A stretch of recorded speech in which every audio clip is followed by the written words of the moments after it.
የሉቃስ ወንጌል ምዕራፍ 2 ከቁጥር 1 ጀምሮ በጌታ በኢየሱስ ስም አነባለሁ። በዚያን ዘመን የዓለም ሕዝብ ሁሉ እንዲቆጠር እንዲመዘገብ ከአውግስጦስ ቄሳር ትእዛዝ ወጣ። ይህም ቄርኔዎስ የሶሪያ ገዢ በነበረበት ጊዜ የተደረገ የመጀመሪያ የሕዝብ ቆጠራ ነበር።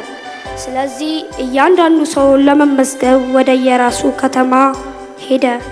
ዮሴፍም ከዳዊት ቤትና ወገን ስለነበረ በገሊላ አውራጃ ከምትገኝ ከናዝሬት ከተማ ተነስቶ የዳዊት ከተማ ወደ ሆነችው ወደ ቤተልሔም ወደምትባል ከተማ ወደ ይሁዳ ወጣ። ወደዚያም ለመመዝገብ የተጓዘው የመውለጃው ጊዜዋ ከተቃረበው ከእጮኛው ከማርያም ጋር ነበር። በዚያም እንዳሉ የምትወልድበት ጊዜ ደረሰ። የበኩር ልጇንም የሆነውን ወንድ ልጅ ወለደች። በጨርቅም ጠቀለለችው። በእንግዶችም ማረፊያ ቦታ ስላላገኙ በግርግምም አስተኛችው። በዚያም ሀገር በሌሊት መንጋቸውን ሲጠብቁ በሜዳ የሚያድሩ እረኞች ነበሩ። የጌታም መልአክ ድንገት መጥቶ ባጠገባቸው ቆመ።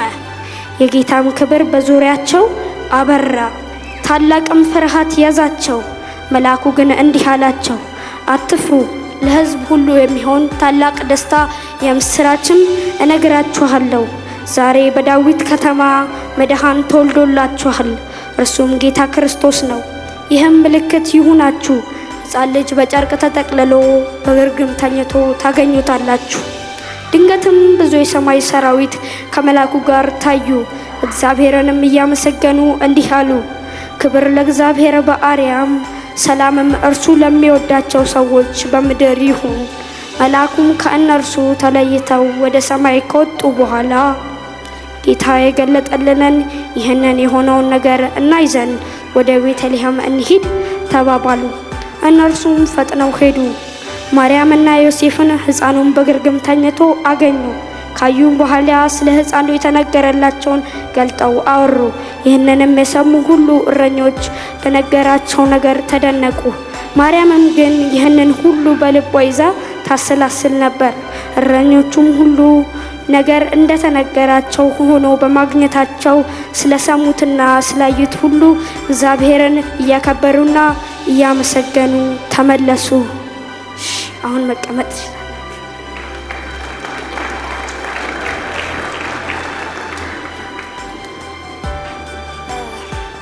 ዛሬ የስብከቴ ርዕስ የጌታ ክብር በዙሪያቸው አበራ። አሜን ነው። አሜን ነው። ከብዙ ዘመናቶች በፊት በነቢዩ ኢሳይያስ ድንግል ትጸንሳለች፣ ወንድ ልጅም ትወልዳለች ተብሎ የተነገረለት የአዲሱ ኪዳን በጋችን እኛን ከኃጢአትና ከጨለማ ክፉ አገዛዝ ሊያወጣን የመጣ ኢየሱስ ክርስቶስ በግርግም ተወለደ። አሜን ነው። አሜን ነው። ድምጻቸው አይሰማም። አሜን ነው። አሜን። ከዚያም በኋላ ኢየሱስ በበረት ውስጥ ተወለደ። ኢየሱስ ለምን በበረት ውስጥ ተወለደ? ኢየሱስ ክርስቶስ አምላክ ሆኖ ሳለ ክብሩን ጥሎ ተዋርዶ ከሰማይ ሰማይ ወርዶ በሚሸት ብዙ ነገሮች ባልተመቻቹበት ስፍራ ውስጥ በበረት ውስጥ ተወለደ። ኢየሱስ ክርስቶስ እንዴት በበረት ውስጥ ተወለደ? ኢየሱስ ክርስቶስ ኢሳይያስ ምዕራፍ 9 ከቁጥር 6 ድንግል ጸንሳለች ወንድ ልጅም ትወልዳለች፣ ማቴዎስ ደግሞ ምዕራፍ 1 ከቁጥር 22 ጀምሮ እንደሚናገረው እግዚአብሔር በነቢዩ ያስባለውን ቃል እንዲፈጸም ነው። አንድም ሌላኛው ደግሞ ኢየሱስ ክርስቶስ ለእኛ ለሰው ልጆች ያለውን ፍቅር እና ትህትና እንዲገልጥልን ሆነ። በረት በጣም ይሸታል። ነገር ግን የኢየሱስ ክርስቶስ በበረት መወለድ የሚያመለክተው የእርሱን ትህትናና እሱ ለሰው ልጆች ያለውን ፍቅር ነው። እግዚአብሔር ደግሞ ዳግመኛ የመዳን ዕድል በልጁ በጌታ በኢየሱስ ክርስቶስ ስም ለእኛ ለሰው ልጆች አዘጋጀ። አሜን። ይህንን ደግሞ ስለረዳን፣ ይህንን ደግሞ ስላደረገ ስለ እግዚአብሔር ክብርና ምስጋና ደግማችሁ አምጡለት።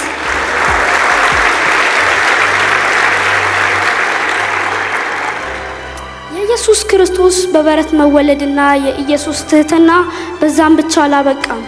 የእኛን በረት የሆነ የሚያስጠላ በብዙ ቆሻሻ ነገሮች የተሞላው ልብ ውስጥ ከሰማይ ወርዶ እንዲገባ ምክንያት ሆነ። ኢየሱስ ክርስቶስ ንጉሥ ሆኖ ሳለ ስለኔና ስለናንተ ኃጢያት ስለኔና ስለናንተ በደል ደግሞ በበረት በሚሸት ሁኔታ በማይመቻቹ ነገሮች ውስጥ ተወለደ። አሜን ነው። ይህን ሁሉ ደግሞ ስላደረገ እግዚአብሔር በድጋሚ ምስጋና እናምጣለት።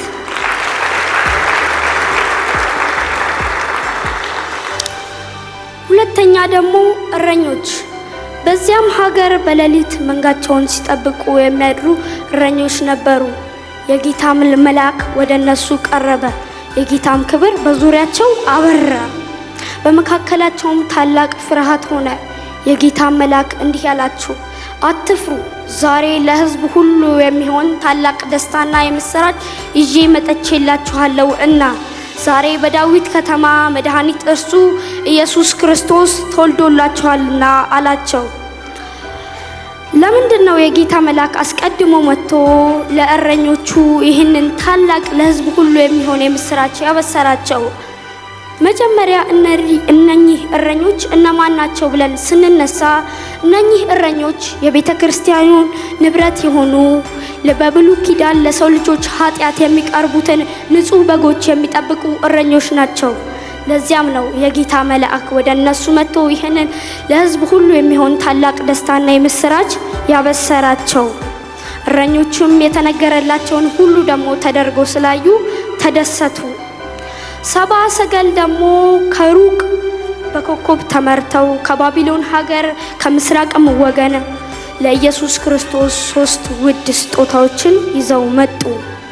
አንደኛ ወርቅ እንደ ንጉስነቱ ማሳያ፣ ሁለተኛም ደግሞ ዕጣን ለመለኮታዊነቱ ማሳያ፣ ሶስተኛም ከርቤን ደግሞ የሞትና የመከራ መቀበሉን ማሳያ ይዘውለት መጡ።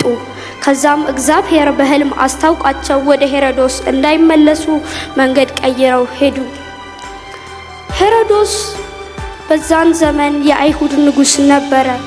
ሄሮዶስ በጣም ስልጣኑን የሚወድ በጣም ዓለማዊ ነገር የቀረበ ንጉስ ነበረ።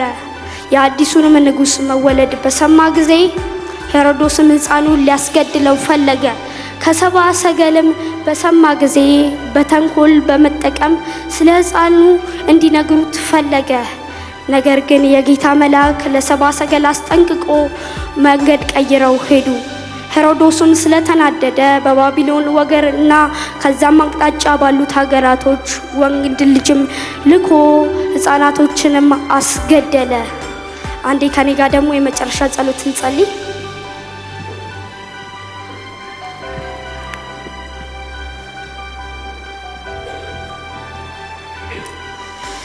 ቅዱስ ቅዱስ የተባረክ የተቀደስክ አምላክ እግዚአብሔር ሆይ እናመሰግንሃለን። አቤቱ እግዚአብሔር ሆይ በመካከላችን ደግሞ እንዲህ ባማረ ሁኔታ ረድተን እንድንሰበሰብ ስለረዳህን እናመሰግንሃለን። አቤቱ እግዚአብሔር ሆይ ይህንን እድል ደግሞ ስላመቻቸህልን እናመሰግንሃለን። አቤቱ እግዚአብሔር ሆይ የልጅነት ስልጣንም ስለሰጠህን አብዝተን ደግሞ እናመሰግንሃለን። አቤቱ እግዚአብሔር ሆይ ዛሬ ደግሞ ቃልህን ስለባረክልን እንድንሰማ ደግሞ ልባችንን ስለከፈትክ እናመሰግንሃለን። አቤቱ እግዚአብሔር ሆይ ይህን ሁሉ ደግሞ እንዲሆነ እድሉን ስላመቻቸ እናመሰግንሃለን። አቤቱ እግዚአብሔር ሆይ ስራ ያለው በስራው ነገር ያለው በነገሩ ጌታ እግዚአብሔር ሆይ መካከል ያሉት ህዝቦች እንዳለ የያዙት ነገር እንዲከናወንላቸው እኔ ጸልያለሁ። አቤቱ እግዚአብሔር ሆይ ከመካከላችን ደግሞ ወንድና ሴት ልጆችን ያንተን ቃል የሚናገሩ ያንተን ቃል የሚሰብኩ ልጆች ታስነሳ ዘንድ እኔ ለምንሃለሁ። አቤቱ እግዚአብሔር ሆይ በየስርስሩ የሚደበቅ የጠላት አጀንዳ እግዚአብሔር ሆይ የጠላት ቀንበር የሚያስር እግዚአብሔር ሆይ አቅማቸውን የሚፈትን በጌታ በኢየሱስ ክርስቶስ ስም የተመታ ይሁን። አቤቱ እግዚአብሔር ሆይ የጠላት አጀንዳ ከዚህ ሰዓት ጀምሮ በጌታ በኢየሱስ ክርስቶስ ስም ራሱ የተቀጠቀጠ ይሁን። አቤቱ እግዚአብሔር ሆይ በሰፈር ቢሆን በመንደር ቢሆን አስማተኛ፣ ድግምተኛ፣ ሟርተኛ እድሜ የሚበላ በጌታ በኢየሱስ ክርስቶስ የተመታ ይሁን። እግዚአብሔር ሆይ ስም ባለው ስም በሌለው በሽታ ሊቆጣጠር የሚፈልግ በጌታ በኢየሱስ ክርስቶስ ስም ራሱ ተቀጥቅጦ የወደቀ ይሁን። አቤቱ እግዚአብሔር ሆይ ሕዝብህን ታስነሳ ዘንድ ደግሞ እኔ እለምንሃለሁ። አቤቱ እግዚአብሔር ሆይ ሕዝብህን ደግሞ በቃልህ ደግፈ እስካሁንም ስላቆየኸው እናመሰግንሃለን። አቤቱ እግዚአብሔር ሆይ ከዚህ ሰዓት ጀምሮ በእኛ የተነሳ ያንተን ክብር ደግሞ ትገልጥ ዘንድ እኔ ለምንሃለሁ።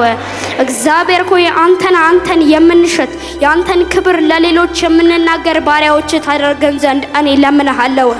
ጌታ እግዚአብሔር ሆይ በነገራችን ሁሉ ስኬታማና አንተን የምንገልጽ ሰዎች እንድንሆን እኔ ለምንሃለሁ። እግዚአብሔር ሆይ ከመካከላችን ደግሞ ብዙ ተስፋ ያላቸው እግዚአብሔር ሆይ ለአንተ ዓላማ የቆሙ ልጆችን ታስነሳ ዘንድ እኔ ለምንሃለሁ። እግዚአብሔር ሆይ እድሜያቸው አይበላ እግዚአብሔር ሆይ በክፉ ደግሞ ሊውጣቸው የሚያስብ በጌታ በኢየሱስ ክርስቶስ ስም የተመታ ይሁን። አቤቱ እግዚአብሔር ሆይ ስለረዳህን ስላገዝከን እናመሰግንሃለን። እግዚአብሔር ሆይ ምስጋና እንድናመጣ ደግሞ እግዚአብሔር ሆይ በዚህች ዕለት ስለሰበሰብከን ስምህ የተባረከ ይሁን። ጌታ እግዚአብሔር ሆይ ይቺን እድሜ ይቺን ሰዓት ደግሞ ይቺን ጊዜ ስላመቻቸህልን ስምህ የተባረከ ይሁን።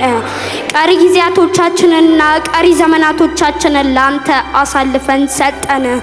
ክብሩ ተጠቅልሎ ወደ ማደሪያ ይግባ በጌታ በኢየሱስ ክርስቶስ ስም አሜን።